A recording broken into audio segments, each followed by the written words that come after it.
Doutora Denise, boa Boa noite, tudo noite. bem? Tudo jóia, boa noite a todos. É uma honra estar aqui com vocês para conversarmos sobre um tema tão importante, né, Aretusa? Justamente muito sério, né, doutora? E nós que agradecemos aqui a sua presença, né? Tirar essa noite aí para estar aqui conosco e trazendo informações muito importantes. Como é que está aí a Oi, conexão agora? Melhorou? a conexão melhorou, agora ficou boa. Isso. Então, doutora, hoje nós vamos abordar um assunto extremamente aí importante, muito sério, né? E para começar então o nosso bate-papo, vamos falar para o pessoal o que é a rede de atenção ao câncer de cabeça e pescoço. Pessoal, a rede de atenção ao câncer de cabeça e pescoço, ela é composta por pontos de atenção. Para quem não é acostumado com essa linguagem, né, os pontos de atenção, eles são aos serviços de saúde. Eles podem ser serviços públicos, como podem ser os serviços privados também. São todos os pontos de atenção que prestam assistência à população. Só que eles precisam funcionar de forma articulada. Essa rede, ela é composta por pontos que têm também as suas vocações, elas têm as suas funções. Essa vocação, essa função, esse papel na rede é essencial que seja entendido, compreendido pelo ponto de atenção, para evitar que dois, três serviços ofertem as mesmas atividades. E assim o paciente ele não flua na rede, né? E ocorra também até desperdício de recurso público, oferecendo serviços repetitivos, sendo que a demanda às vezes nem precisa, nem exige isso, né?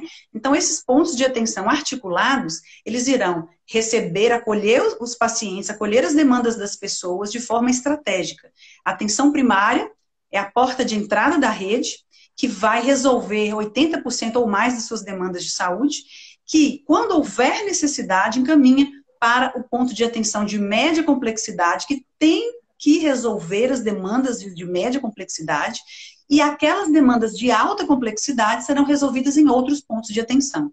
Não apenas os pontos também precisam, eles precisam estar aptos a resolver os seus problemas, as necessidades de saúde da população em seus pontos, como ela precisa também ter comunicação, fluidez, para que a população consiga acessar um ponto e depois ser encaminhada para outro da maneira adequada, no tempo adequado. Então, em se tratando do câncer de cabeça e pescoço, esses pontos são atenção primária, que podem ser as equipes de saúde da família, as equipes de saúde bucal, né? As equipes de saúde da família composta por médicos, enfermeiros, fonoaudiólogos, técnicos de enfermagem, agentes comunitários de saúde, a equipe de saúde bucal composta pelo dentista, auxiliar e técnico de saúde bucal. Também os serviços privados, os serviços particulares, né, que vão prestar essa assistência à população também. E temos também os centros de especialidades odontológicas, que vão fazer as avaliações, o diagnóstico bucal. Temos também as universidades, que também apoiarão no processo de diagnóstico bucal.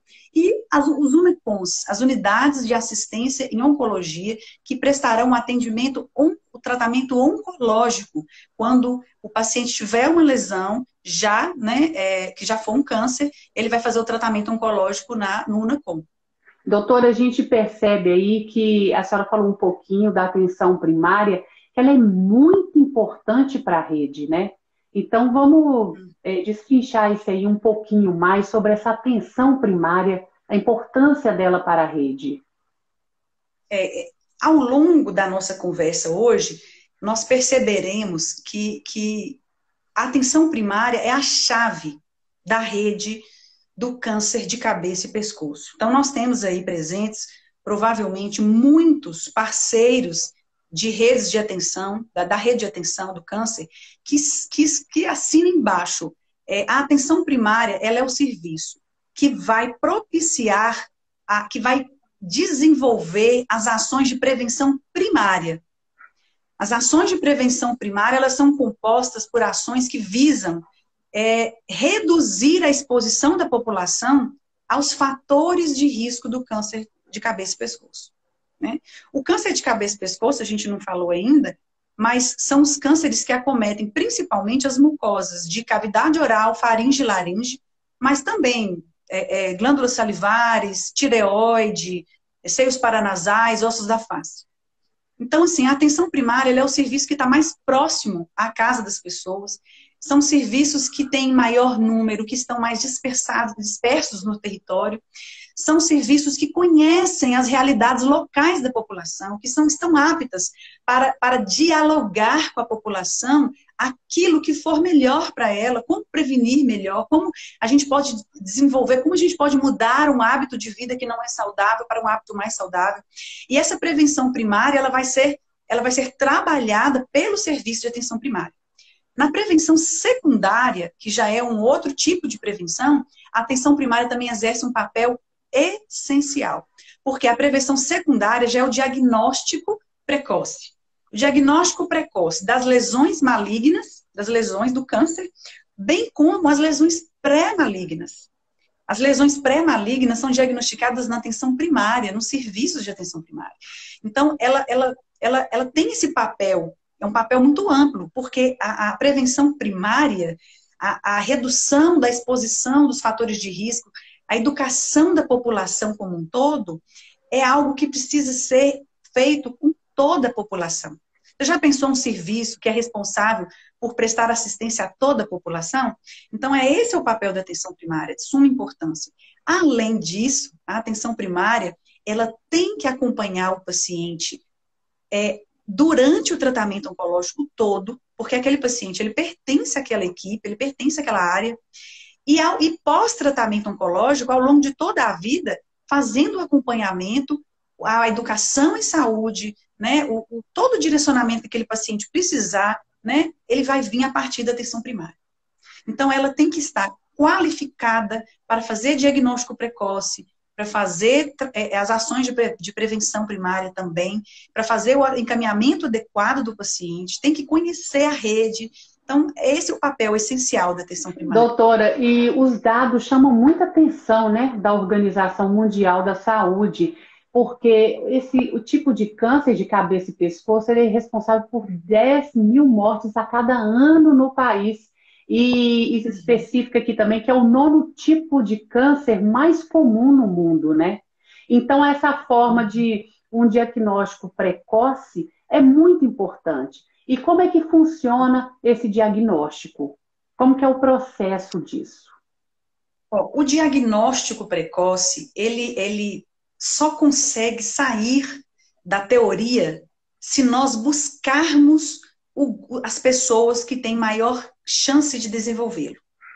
É claro que acontecerão casos excepcionais, mas o diagnóstico precoce, ele é baseado ele vai acontecer mesmo por meio de 2 pilares importantes, né? O autoexame, população capacitada, população sabendo, recebendo informações sobre quais os sinais e sintomas do câncer de boca.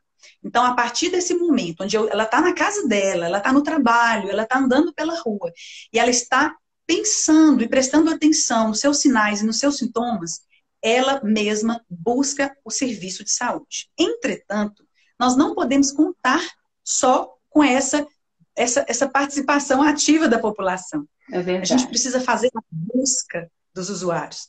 Então, essa busca ela tem que acontecer por meio dos profissionais de saúde, em especial da estratégia de saúde da família. E o agente comunitário de saúde é a peça-chave, vai fazer a busca ativa dos usuários que tem maior chance de desenvolver. A gente ainda não falou sobre qual é esse grupo de pessoas, né? Quais são esses fatores que predispõem ao desenvolvimento do câncer, vamos falar, mas o agente comunitário e o profissional da ponta mesmo, ele vai buscar esse paciente e fazer o acompanhamento periódico. Nós não temos uma literatura que coloca assim, uma periodicidade rígida, mas é consenso de que, no mínimo, de 6 em 6 meses, as pessoas que têm maior risco de desenvolver o câncer de cabeça e pescoço seja acompanhada e avaliada. Tanto em sua cavidade oral, quanto a sua cadeia linfática, toda a sua estrutura de pescoço, para ver a presença de gânglios, presença de caroços, né? Dificuldade de deglutir. Então, esses sinais sejam acompanhados em pessoas principalmente, né, os dados epidemiológicos demonstram que são principalmente homens com mais de 40 anos, tabagistas e etilistas. Isso que eu Então, ia esse perguntar. grupo... Tem um estudo que mostra se o câncer de pescoço, né, e cabeça atinge mais homens ou mulheres? Ou não tem essa distinção? A distinção, ela não é genética, a distinção, ela é epidemiológica, né? Então, nós temos dados epidemiológicos que demonstram que 2/3 dos casos de câncer de cabeça e pescoço ocorrem em homens, tá? Os estudos, eles não são assim, eles não conseguem definir exatamente o motivo, mas existem outros estudos que não são especificamente sobre câncer de cabeça e pescoço, que demonstram que a mulher acaba buscando mais o serviço de saúde, ela acaba fazendo mais a prevenção primária e secundária. Prevenção primária de evitar os fatores de risco e a secundária de fazer diagnóstico precoce. Então, nesse sentido, a gente tem realmente aí um pensamento, assim, realmente, olha, por isso é que os homens acabam se desenvolvendo um pouquinho mais, porque historicamente as mulheres acabam gerando uma prevenção primária melhor, né? Sim. E tem uma idade, doutora? A questão, o fator idade, ele é um fator acumulador, né? Então, quais são os fatores de risco para o câncer de cabeça e pescoço que nós precisamos inculcar hoje, conversar sobre isso na nossa família, conversar sobre isso na minha equipe, com os meus pacientes, né? Em todo o ambiente que eu for conversar sobre esse assunto, eu preciso conversar sobre esse assunto. Quais são os fatores de risco? Os fatores de risco para o desenvolvimento do câncer de cabeça e pescoço, principalmente o tabaco, né? O uso do tabaco. Seja ele por meio do fumo, seja ele por meio de mastigação, porque existem ainda pessoas que têm esse hábito cultural de mastigar, né, o fumo e principalmente o contato com o tabaco. Ela aumenta, esse hábito aumenta de 16 vezes o risco de desenvolver o câncer se comparado a não fumantes. O consumo de álcool também, ele potencializa, juntamente com o tabaco, ele potencializa o risco, tá? Em cerca de 8 vezes mais, 6 vezes mais. Também temos a questão da exposição solar nos períodos, né? Naqueles períodos, naqueles horários que tem maior radiação ultravioleta, que é de 10 às 4 horas, para pessoas de pele clara. As pessoas de pele clara, ela tem maior risco. A imunossupressão, medicamentos que para imunossupressão de pacientes, elas podem predispor também o paciente ao desenvolvimento do câncer de cabeça e pescoço. Uhum. E entre outros fatores, né? Então, assim, a idade. O que a gente pode falar da idade? A idade, ela tem, na verdade, uma questão de um fator acumulador. Então, às vezes, a pessoa está ali com 40 anos de idade, começando a pensar sobre o câncer de cabeça e pescoço, mas ela começou a fumar aos 10 anos de idade. Então, ela tem 30 anos de contato com o tabaco. Então, ela pode vir a desenvolver, sim, o câncer de cabeça e pescoço aos 40 anos, tá? Uhum. Então, a gente precisa começar a pensar sobre isso. A idade é importante? Mas eu vou começar minhas ações de prevenção agora. Antes tarde do que nunca. Precisa começar a fazer as ações de prevenção agora. Cuidar da saúde, boa alimentação, né? Mas a gente precisa pensar que a idade tem um fator acumulador. Então, eu fumei durante 5 anos e parei. É importante você cuidar, investigar, mas, assim, o fator acumulador é que é, assim, o mais importante, né, no processo. Doutora, pode terminar, concluir. Não, é concluir.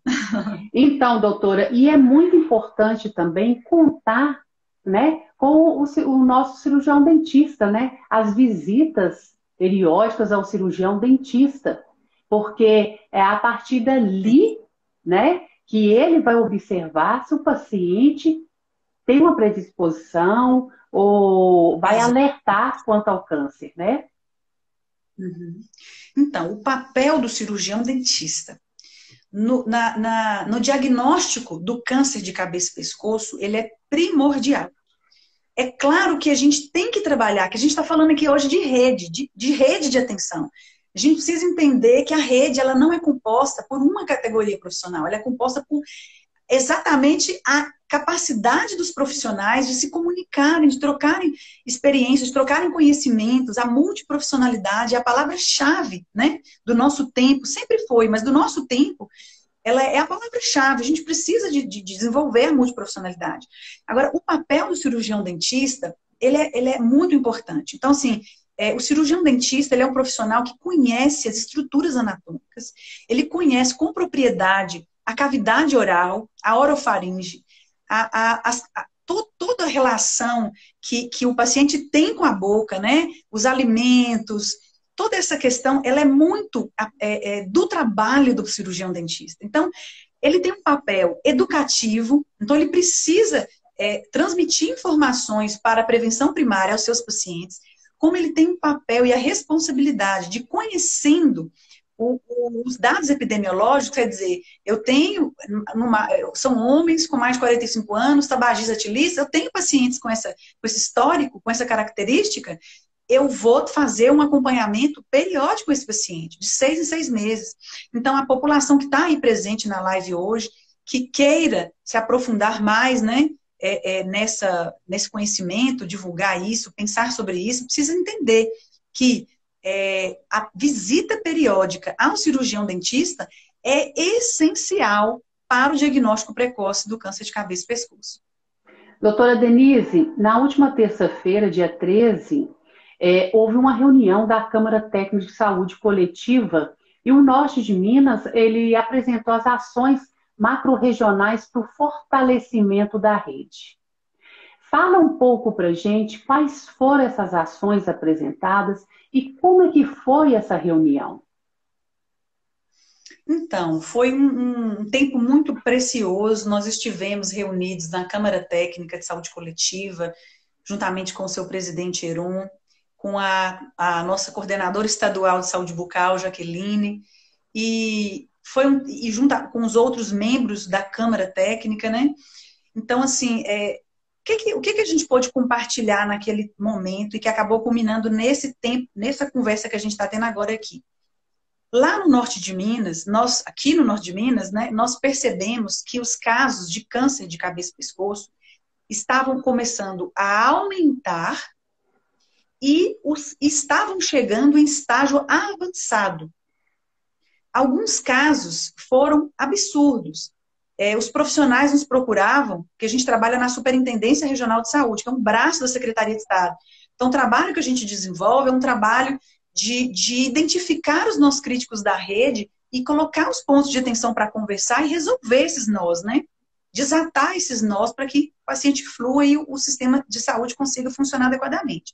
Então, os profissionais chegavam para a gente e falavam, Denise, a gente está recebendo paciente aqui que não parece que ele nunca foi visto por ninguém, que ninguém olhou esse paciente, né? Como que ele chegou numa situação tão avançada? Será que ninguém viu essa lesão aqui no estágio inicial? Então, a gente começou a sentir a dor da rede. A rede, o paciente estava sofrendo, a população estava sofrendo. E aí começamos a investigar. Qual foi o ponto principal, né? O ponto inicial do que a gente começou a desenvolver aqui em 2019 e que hoje a gente tem muitas melhorias alcançadas. No início, a gente formou um grupo técnico composto por um representante de cada ponto de atenção que existia na rede. Da atenção primária, um representante da atenção primária, um representante de centro de especialidade, um representante de universidade, outro de UNACOM, outro de Secretaria Municipal de Saúde, outro de regulação que vai viabilizar exames. Todo mundo pôde falar. E todo mundo apresentou os nós críticos da rede. E aí nós conseguimos enxergar, né? Nós começamos a enxergar os nós críticos e começamos a estabelecer metas viáveis e possíveis. Então, a chave, o que nós conseguimos desenvolver aqui no norte de Minas foi realmente a qualificação profissional direcionada. Então, a partir dos nós críticos identificados, nós direcionamos as capacitações para que nós alcançássemos o objetivo do nó crítico. Por exemplo, profissionais que estavam com dificuldade de fazer diagnóstico precoce. Fizemos foram muitas capacitações. Fizemos uma capacitação sobre diagnóstico precoce. Lesões fundamentais, workshop presencial, na época não tinha pandemia, o workshop presencial com as lesões para ele ver, palpar. A doutora, eu queria agradecer aqui todo o grupo técnico que compõe esse grupo aqui no Norte de Minas. No caso, a doutora Cristina Durães e Larissa Lopes, elas fizeram esse workshop. Edmilson Martins fez para a gente uma qualificação maravilhosa. Depois nós tivemos a participação de Lucas Picard, cirurgião de cabeça e pescoço. Ontem nós tivemos uma capacitação sobre exames complementares. Então, além dessa parte de qualificação, nós temos também a questão de estabelecermos nós criamos uma ferramenta de comunicação entre a atenção primária e o UNACOM. Por quê? Porque o paciente estava chegando no UNACOM para tratamento com os dentes todos em situação terrível. E por que ele não foi? Por que ele não fez o tratamento na atenção primária antes dele ir para o UNACOM, para o tratamento oncológico? Então, a gente criou um mecanismo de fluxo de comunicação entre os dois pontos, para que quando o paciente chegasse nesse ponto no UNACOM, ele fosse encaminhado para a atenção primária, e a atenção primária, com 7 dias, ela faria adequação no meio bucal daquele paciente para que ele continuasse o tratamento. Então, assim, foram estabelecendo amarrações, né? O tempo todo a gente reunia para poder ver qual nó crítico foi resolvido, qual não foi, como que a gente precisa trabalhar. Para esse ano, a gente tem uma novidade na rede, né? Que é a inserção da laringe eletrônica na tabela do SUS. Então, nós temos a laringe eletrônica na tabela do SUS agora, a partir de janeiro. Então, para o paciente que sofreu a laringectomia, ele é um paciente que já pode receber a reabilitação vocal pelo SUS, né, e um valor muito bom, o valor de cada laringe. Isso aí é um avanço, né, doutora? Um avanço muito grande para o sistema único, para o paciente. Quer dizer, o paciente ficava, se ele não tivesse condição de comprar, ele ficava sem a voz. Pensa a qualidade de vida de um paciente acometido, né? Então, assim, é um ganho muito bom, um ganho muito importante. Aí nós começamos as discussões lá no Norte, já com os prestadores, a respeito da laringe eletrônica, e também vamos fazer uma entrega de um jornalzinho para os profissionais de saúde, com as evidências mais recentes de relação de questões relacionadas à carcinogênese de câncer de cabeça e pescoço. Então, assim, foi exatamente essa reunião de pessoas, a parceria, a comunicação dos pontos, a conversa, a troca de experiências, que fez com que a gente achasse denominadores comuns, que a gente conseguisse fazer estratégias que fossem eficazes para resolver os problemas da rede e a gente conseguisse melhorar a vida das pessoas. Então, hoje, já de 2019 para cá, mesmo com a pandemia, a gente tem diagnósticos precoces sendo feitos na nossa região. Nós temos pacientes sendo... Você vê, antes era inimaginável uma atenção primária acolhendo um paciente oncológico, né? Pelo menos na nossa região não se fazia isso. Às vezes o paciente oncológico no passado, ele era entendido como um paciente especial. Ele era encaminhado para o hospital para fazer um tratamento periodontal, para fazer um tratamento restaurador, para fazer uma exodontia simples. Ele estava sendo encaminhado para o hospital para um serviço, não tem necessidade.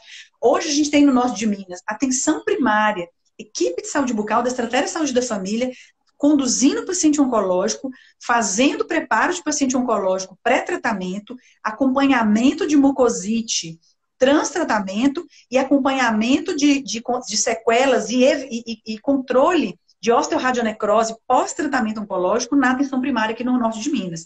E temos ferramentas de comunicação também. Então, isso tem sido muito positivo. São vários benefícios, né, doutora? Muitos benefícios. E a gente viu que tudo veio da comunicação da rede, né? Então, a superintendência permitiu essa comunicação, fomentou essa comunicação, e a gente monitora essa rede, né? Sabemos que o trabalho é muito grande. Existe muito a se fazer ainda, né? Mas estamos avançando. E toda essa programação já está em ação? Como é que é?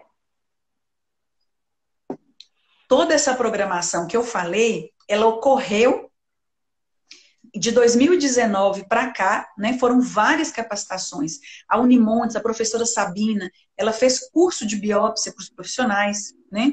Ela fez, na verdade, mais de um curso. O município que procurasse a Unimontes, ela ofertou o curso, né? Ofertar o curso para diagnóstico precoce só para o município, para todos os profissionais do município separado. Nós temos também uma coisa, algo maravilhoso a compartilhar, que foi a teleconsultoria, né, via WhatsApp, que a Universidade Estadual de Montes Claros ofertou para a nossa região nesse período, desde o início da pandemia. Que Com o fechamento do bacana! Como serviço, que funcionou isso, doutora? Explica um pouquinho para gente. foi muito bacana. A Unimontes é um grande parceiro, foi um grande parceiro no diagnóstico bucal, né? Então, em Aham. todos os casos de lesão de boca, que a atenção primária ficasse com dúvida ou não tivesse material para fazer a biópsia, ela encaminhava o paciente para a universidade, as universidades aqui em Montes Claros. E com isso tem o quê? O trânsito do paciente, tem a despesa, o desgaste, mas tudo bem, era assim que era ser feito. Com a pandemia, tudo fechou, né? Não apenas as clínicas das universidades, como também os centros de especialidades odontológicas que davam vazão a essas lesões, né? Então, com isso, o que aconteceu? Nós precisamos estabelecer, os casos começaram a aparecer. E a gente ficou assim, gente, como é que nós vamos fazer? Nós precisamos fazer diagnóstico bucal, nós precisamos dar vazão a esse paciente com lesão na rede. E o UNACOM, Aretusa, o UNACOM é a unidade de alta complexidade, ela não pode fazer lesão, ela não pode acolher paciente para fazer uma lesão que não seja fortemente sugestiva de câncer, não. Tá? O fluxo do UNACOM é dar vazão a casos fortemente sugestivos para que o paciente, dentro do UNACOM, já inicie o tratamento oncológico. Então, eu tenho uma lesão, por exemplo, que ela não tem características de malignidade, eu tenho que encaminhar ela para um outro serviço, um serviço de média complexidade, que seria um centro de especialidades odontológicas ou uma universidade. Né? Então, com isso, a Unimontes, ela criou um serviço, né, de teleconsultoria, um serviço remoto, via WhatsApp. Então, qualquer profissional, eu posso disponibilizar o telefone, mas aí eu teria que entrar em contato com a Unimontes primeiro. O profissional do serviço privado ou do serviço público, ele manda para o WhatsApp desse serviço, né, que foi criado um número específico para isso, com as fotos da lesão, preservando a identidade do paciente, e um relatório completo, falando sobre o histórico do paciente, histórico de tabagismo, histórico de etilismo, né, características, idade, exposição solar, se for de pele clara, e essas questões todas do paciente e as características da lesão. Os professores da clínica de estomatologia da Unimontes iriam avaliar os casos, estão avaliando os casos, já foram quase ou mais de 100 casos. Então, avaliam os casos e dão um retorno direto para o profissional que entra em contato com a Unimontes. Então, e orienta em relação à conduta. Se realmente houver necessidade de biópsia, aí a Unimontes, ela encaminhava para outros parceiros que surgiram na rede na época. Mas agora, a Unimontes já voltou às clínicas presenciais e foi bom porque os casos que a Unimontes acabou atendendo agora, depois da teleconsultoria, são casos que realmente tinham que vir. Porque antes, o deslocamento dos pacientes, porque assim, eu não sei se vocês conhecem o norte de Minas, é uma extensão imensa, né? É a maior extensão que tem aqui no que diz respeito a macro-regiões, né? É a maior extensão geográfica. Em população, não. Em população, nós temos 1.600.000 habitantes. Mas em extensão é muito grande, então o deslocamento do paciente era muito desgastante. A população ela é muito carente, Sofrida, às vezes, né? então, muito sofrida. E aí você tirar uma pessoa lá de Ninheira, tirar uma pessoa lá de Manga, de Montalvânia, que é tão lá em cima no norte, e trazer para Montes Claros para fazer uma avaliação, né, de lesão, não era justo. Então, nessa pandemia, trouxe essa bênção para a gente, que foi a teleconsultoria do Unimontes, que agora está trazendo o paciente que realmente precisa ser avaliado, precisa ser biopsiado. Tá? Então, assim, a Unimontes, ela está em fase de institucionalização do programa, ele agora é um programa, então fica aqui o destaque em relação à Unimontes, ao serviço de teleconsultoria, que é coordenado pela professora Sabina lá. Que bacana, doutora. Aqui nós temos uma pergunta, achei muito interessante, uma dúvida aqui de um colega. Os colegas que identificam a lesão suspeita de um paciente no consultório privado e que não faz parte da rede pública, como proceder? Olha, a rede pública, a rede privada, ela tem que se sentir, inserida na rede. Quando a gente fala de rede do SUS, é uma rede institucional, né? A gente está falando de uma rede institucional, uma rede financiada, cadastrada, organizada e monitorada e financiada como um todo, né? Então, ela precisa dar resolutividade, ela tem metas, enfim. Mas o serviço privado, ele precisa ele precisa entender que ele compõe a rede, né? Ele compõe a rede. Então, ele tem aquela responsabilidade. Então, considerando que ele é da rede, o dentista do consultório privado, do consultório particular, ele tem que procurar, eu vou fazer só essa observação, mas eu vou explicar como que é o fluxo, tá? Só uma observação agora. Ele precisa procurar a Secretaria Municipal de Saúde do seu município, tem que ser do seu município, e pegar o fluxo da rede daquela macro-região. Porque quando a gente fala de rede de câncer de cabeça e pescoço, nós estamos falando de rede macro-regional. Porque aqui na macro-região norte, nós temos um serviço organizado. E ele funciona todinho aqui na macro-norte, sem precisar de sair daqui. Então, se eu passar para você o fluxo daqui, pode não valer para a macro-região leste, pode não valer para a macro-região centro, né? Então, enfim, que podem ter outras configurações. Então, qual que seria o fluxo padrão para um dentista da rede privada? O fluxo padrão, eu estou com uma lesão suspeita. Aqui na Macronorte, a gente conta com a Unimontes, o serviço de teleconsultoria da Unimontes via WhatsApp. Então, a gente divulga amplamente, a gente até pede o apoio do CRO para divulgar isso, mas eu preciso da autorização da Unimontes para divulgar para o estado inteiro, né? Mas ele vai procurar um serviço de uma universidade para um diagnóstico, para um apoio diagnóstico, ou ele pode encaminhar o paciente para a atenção primária do SUS, para que ela avalie e encaminhe para o Centro de Especialidades Odontológicas do SUS. Não tem como hoje o Centro de Especialidades Odontológicas do SUS receber uma demanda direto do serviço particular. Por quê? Porque o Centro de Especialidades Odontológicas do SUS, ele tem uma demanda organizada. Ele já sabe quais são as equipes de referência, ela já tem um quantitativo exato de equipes de encaminhamento. Então, essa demanda da rede particular, ela poderia causar um desajuste na agenda do CEL. Então, é importante que o dentista da rede privada está com uma lesão suspeita. Quando a gente fala de suspeita, a gente é até importante fazer uma observação, que se ela for suspeita de câncer mesmo, eu vou até dar outra orientação. Eu acho que é importante você já procurar a Secretaria Municipal de Saúde do município de vocês para poder já fazer um registro, fazer um relatório de encaminhamento e orientar o paciente para ir direto na Secretaria Municipal de Saúde, solicitar a possibilidade da já autorização da primeira consulta de oncologia que chama, né? Mas é uma consulta de avaliação diagnóstica. Porque quando a lesão ela é fortemente sugestiva, o dentista da rede particular, ele avaliou a lesão. Existem caroços em região de pescoço. Existe um relato de demora, de evolução ruim, quer dizer, é uma lesão que já tem mais de 20, 30 dias, que não melhora, às vezes com dor ou sem dor. Muitos professores têm falado isso. Não vão ficar focando em lesão sem dor, não, gente. Às vezes a lesão do câncer dói. Então, é uma lesão que não está melhorando, já passou 20 dias, não está melhorando. Né? Eu tenho caroços no pescoço, né? Não vamos ficar pondo o paciente para caminhar do zero, não, né?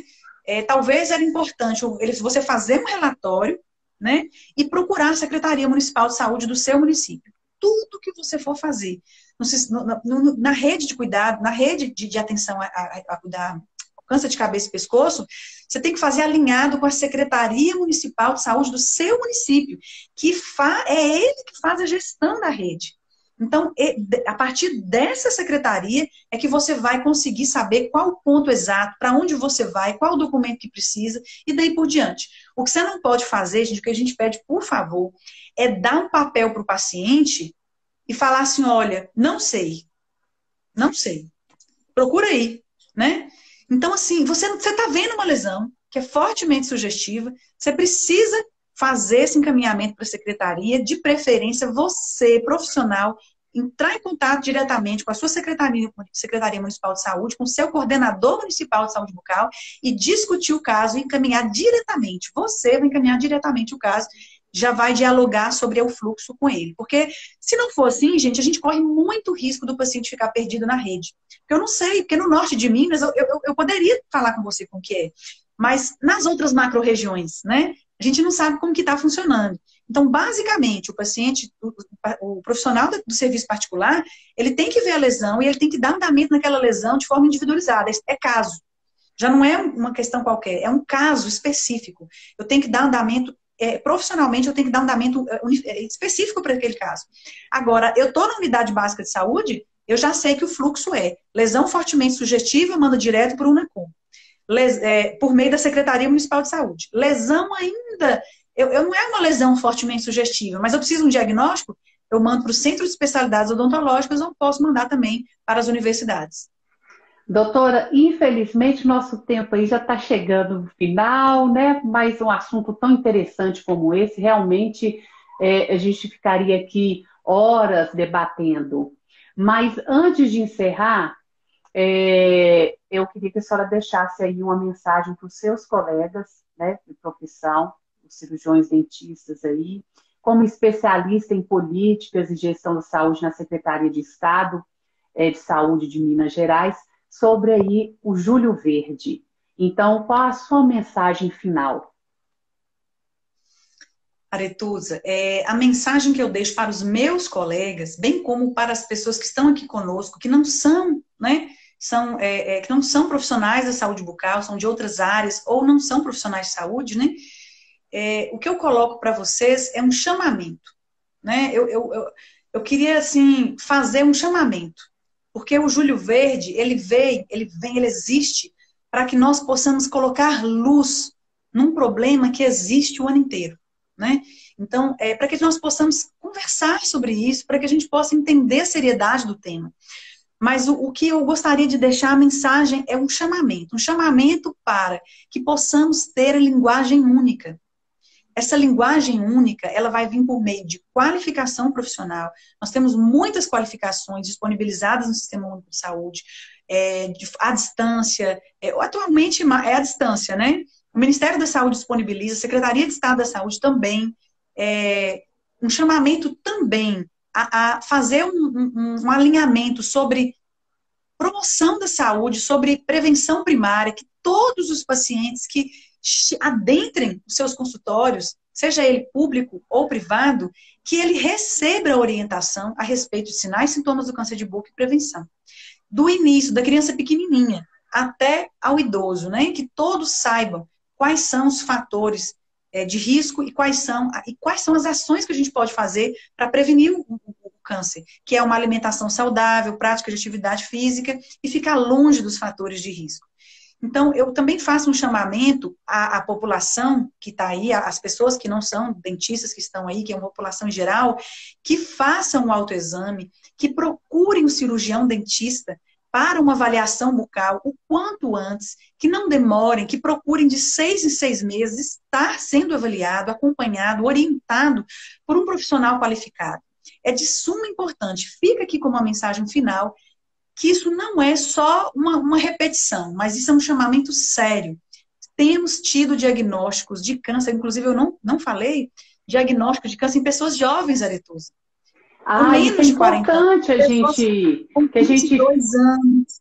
Pois é, muito jovem. Criança também? Criança, mas do câncer de cabeça e pescoço, a gente vê, tá aumentando o número de casos de pessoas com 22, 25, 30 anos, por conta também da infecção pelo HPV. Os tipos do HPV que são carcinogênicos, né, que são oncogênicos, que são aqueles de via sexual. Então, a gente precisa conversar sobre isso na escola com as crianças, né? A gente precisa falar sobre isso. Orientar bastante, né? Orientar a população. E isso parte do profissional de saúde bucal, é a peça-chave desse processo de conscientização. Então, a mensagem que eu deixo é um chamamento mesmo para que nós possamos nos qualificar, nos unir nessa linguagem e nos responsabilizar por cada uma das pessoas que adentram o nosso consultório, que nos aborda, e cada momento que a gente tiver de compartilhar nossos conhecimentos, que a gente reforce essa questão. Minha gratidão ao CRO pelo convite, às pessoas que estão aqui presentes. Eu não sei se teve outra pergunta. mas estou à disposição. Doutora, nós é que agradecemos, CRO-MG agradece demais a sua participação aí, né? De estar abordando um assunto extremamente importante. Muito obrigada, estamos aqui de portas abertas para estar recebendo, né? E toda a equipe também que faz parte aí desse trabalho tão gratificante, né? Que deve ser assim, quando vocês recebem um resultado bom, que a coisa está fluindo, é muito gratificante para o profissional ver que a luta está dando certo. É verdade, é verdade. É muito gratificante ver que vidas estão sendo salvas, né? Justamente. Então, nós agradecemos mais uma vez, obrigada, e obrigada a todos também que esteve aqui conosco até agora, né? Ouvindo aí a doutora Denise, assistindo a nossa live, muito obrigada. E quiser mandar um abraço aí para os colegas também, né, que estão presentes, te acompanhando, toda a Ai, equipe. eu não consegui ver, assim, quais os meus colegas que entraram, né, os amigos, mas eu quero, assim, agradecer o apoio de todo mundo. As pessoas, elas têm apoiado muito o trabalho da gente. Eu quero agradecer a minha equipe lá na Superintendência Regional de Saúde de Montes Claros, agradecer as grandes parceiras, Cristina Durães e Larissa, são duas cirurgiãs dentistas excepcionais que vestem a camisa do câncer de cabeça e pescoço. Quero agradecer ao professor André Luiz Sena, que ele também é da universidade, do curso de pós-graduação da Unimons, professora Sabina, professor Edmilson Martins. Gente, eu vou ser injusta se eu esquecer de citar todos os nomes. Tem que ter cuidado. Mas eu quero deixar também, eu quero agradecer todo mundo. Guilherme Gonçalves, que é o coordenador de saúde bucal do município de Montes Claros, grande parceiro. Então, assim, hoje o que a gente... Assim, eu não posso deixar de falar de Edilza, minha parceira diária de trabalho. Edilza, ela é a principal fomentadora das melhorias que a gente consegue desenvolver na superintendência. Ela que corre atrás, ela que sofre com os pacientes. É um sofrimento sem fim, porque parece que todos os pacientes são irmãos dela. Que bacana. É um sofrimento, um amor muito grande que todo mundo desse GT tem, sabe, pela rede. João, meu coordenador, Caterine, Juliane, Lorena e todas as outras pessoas que compõem essa rede, esse grupo de trabalho tão bacana. A Karine, que é referência de saúde bucal em Pirapora, e a Isabela, que é referência de saúde bucal em Januária também, que compõem a Macronorte, que são grandes parceiras e peças-chave também para o desenvolvimento da Macro. Muito obrigada a todos. Doutora, mais uma vez, muito obrigada, uma boa noite e até a próxima, se Deus quiser. Tá? Até a próxima. Obrigada, Betuza. Obrigadão, um abraço. Outro.